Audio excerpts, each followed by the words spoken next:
Buenas noches, mi nombre es Filsen Mera Costa, soy estudiante de Ingeniería de Sistemas de la UNAD y a continuación voy a explicar acerca del ejercicio 1 de la tarea 2 de Física Electrónica. Como se puede ver en mi cédula, esta soy yo. Entonces, iniciemos, voy a compartir la presentación. Entonces, el tema que corresponde a la tarea 2 de física electrónica es el de fundamentos de circuitos semiconductores y señal de corriente alterna. Bueno, entonces, inicialmente la idea es definir qué es la corriente alterna y como se dice como tal, ese es un tipo de corriente eléctrica que se diferencia es principalmente porque el flujo de la corriente no es lineal, sino que es ondulatoria, genera movimientos oscilatorios y periódicos. Es decir, un flujo de corriente alterna puede tener varios intervalos como tal o ciclos regulares de movimiento ondulatorios. Entonces, un ejemplo de este tipo de corriente es la electricidad de las casas como tal, la que se toma de los tomacorrientes o enchufes como tal que existen normalmente.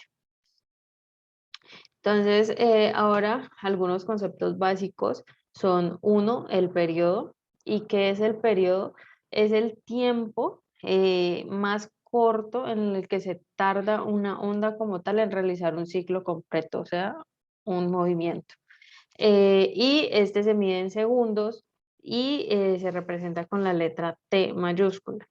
La frecuencia es la cantidad de ciclos, ¿sí? Si se dice que el periodo es el tiempo mínimo que se tarda en realizar un ciclo, pues a diferencia del periodo, la frecuencia es la cantidad de ciclos que se realizan durante un periodo de tiempo. En este caso es un segundo. Se dice que la frecuencia es la inversa del periodo. Esta se mide en hercios y está representada por la letra F en minúscula.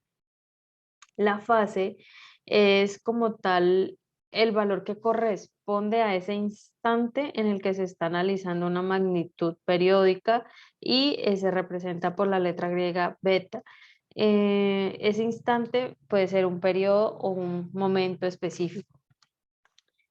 La amplitud es esa distancia máxima que existe desde el eje X hasta el punto más alto de la onda. Es decir, si hay un movimiento ondulatorio, acá hay una curva y hacia abajo hay otra curva.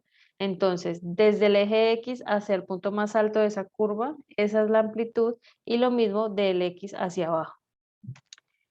Esta se mide en voltios o amperios, ya que pues se mide como tal el voltaje. El valor medio es ese valor que equivale al de una intensidad continua, ¿sí? Y que esta intensidad continua transporta la misma carga que tuviese una intensidad variable en el mismo tiempo. O sea, mejor dicho, es la media aritmética de esos valores instantáneos de la corriente.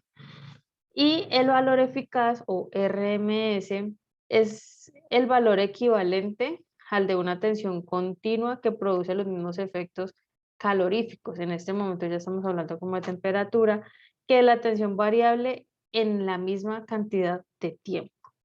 Entonces, eh, ahora se responde la pregunta problematizadora correspondiente al estudiante 2, que es el que me correspondió a mí de la asignación A. Y la pregunta es, ¿por qué se prefiere la corriente alterna sobre la corriente directa o continua para transmisión de corriente eléctrica? Y la respuesta aquí es porque principalmente es menos costosa y genera menos trauma, digamos, menor esfuerzo en el momento en que se requiere hacer una transformación, es decir, un cambio de tensión o de intensidad, y es más segura en comparación a la corriente continua.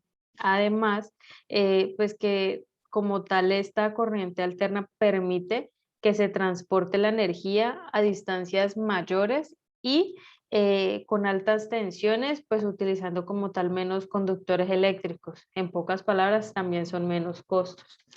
Eso es todo por hoy. Muchísimas gracias.